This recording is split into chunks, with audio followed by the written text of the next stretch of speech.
La chaîne Faisons-nous peur a été démonétisée en novembre 2025. Même s'il peut vous arriver de voir des pubs sur les vidéos, aucun revenu publicitaire n'est généré.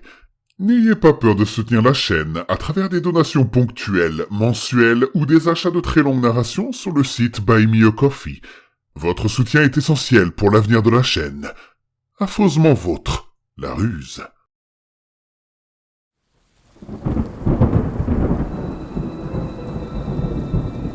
Attention, le contenu de cette vidéo peut heurter la sensibilité des plus jeunes. Vous êtes prévenus.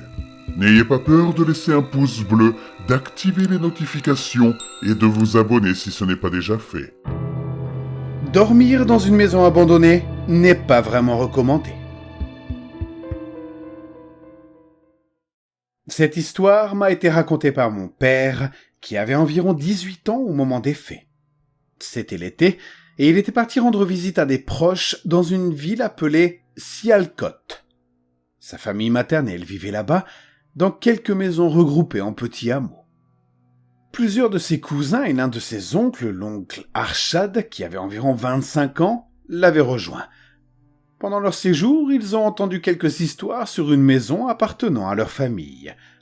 Elle était située 2 maisons plus loin dans la rue et était inoccupée à l'époque. Sa seule utilité était que la cour, ouverte sur le ciel, servait en quelque sorte de salle de sport aux culturistes locaux pendant la journée. L'une des histoires qu'on leur raconta concernait un culturiste local nommé Mana. Un jour, Mana s'entraînait seul à soulever des poids. Et après s'être levé pour s'étirer après avoir soulevé quelque chose de particulièrement lourd, il reçut une tape dans le dos et entendit bravo. Seulement, il savait qu'il n'y avait personne d'autre autour de lui. Après ça, il cessa de s'entraîner seul.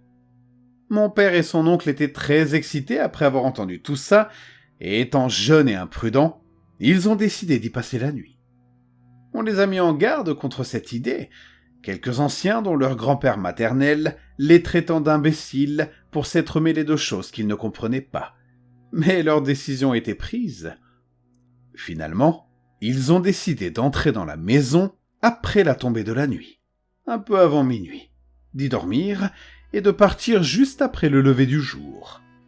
Comme la maison n'était pas utilisée, ils ont décidé de dormir sur le toit, sur des charpets, des lits traditionnels tissés du sous-continent indien. Ils ont également demandé aux gardiens de verrouiller la porte principale après leur entrée, afin que personne d'autre ne puisse entrer après eux, et de venir ouvrir la porte immédiatement après le lever du jour. Apparemment, le gardien a ri en entendant ça et leur a dit qu'il garderait la clé à portée de main, car il l'appellerait bien avant cela. La nuit suivante, avant qu'ils ne se rendent à la maison, l'un de leurs aînés leur a dit d'essayer quelque chose. Il leur a dit d'installer un billard dans la cour, de le laisser là, sans y toucher, et de vérifier plus tard. Ils l'ont installé dans la maison comme demandé, puis ont transporté leur charpet sur le toit. Il était difficile de faire tout ça dans l'obscurité, car la maison n'était pas alimentée en électricité. Leur seule source de lumière était une lampe à huile, dont la lumière était faible et jaune. Mais ils étaient tout de même heureux de ne pas avoir vu de fantômes. Ils passèrent la première heure à jouer aux cartes, et rien ne semblait se passer. Beaucoup plus détendus dans la maison, ils commencèrent à se demander de quoi tout le monde parlait. Puis, au cours d'une partie, ils entendirent le bruit caractéristique de la pompe à main dans la cour, et le bruit de l'eau qui coulait. Ils se trouvaient au 4e étage, sur le toit, mais ce bruit les fit frissonner. Ils ont essayé de l'ignorer autant que possible, mais la pompe à main continuait à pomper de l'eau toute seule. Beaucoup plus calme maintenant, ils ont essayé de continuer à jouer aux cartes, mais vers 1h du matin, ils ont abandonné et décidé d'aller dormir. Mon père dormait sur l'un des charpets, au bord, et dormait contre une souche jusqu'à ce que quelqu'un le secoue pour le réveiller. Il s'est levé et a vu le visage effrayé d'un de ses cousins. Celui-ci a montré l'oncle Arshad qui dormait en caleçon à l'autre bout. C'est alors qu'il a remarqué qu'il semblait se tordre de douleur, se tenant la gorge.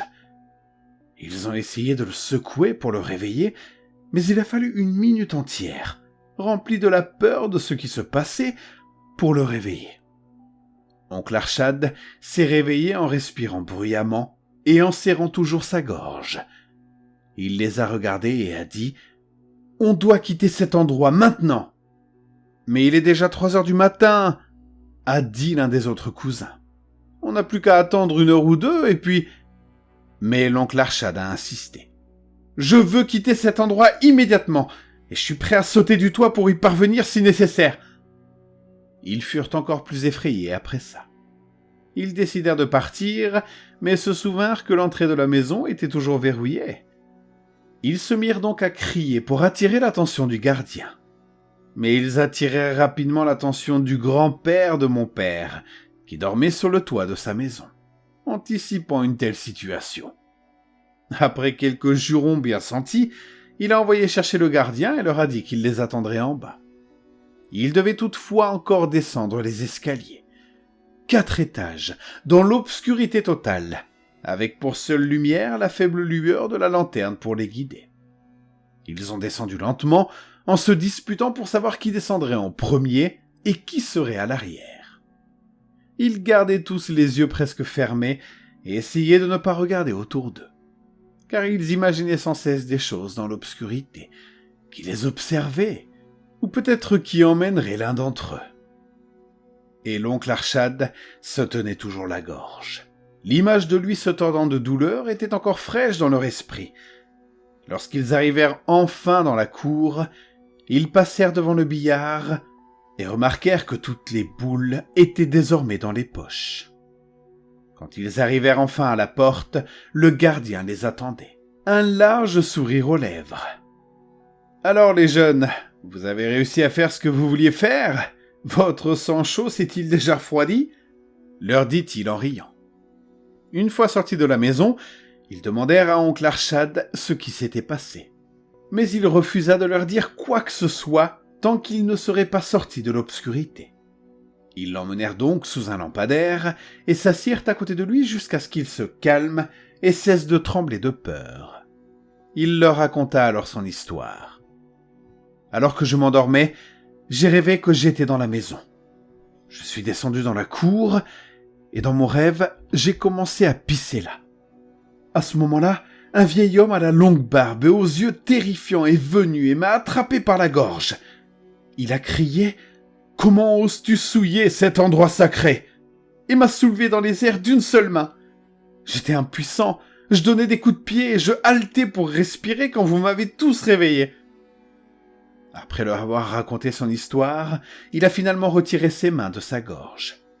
Même à la lueur de la lampe, il pouvait clairement voir la marque bleue sanglante d'une main sur son cou.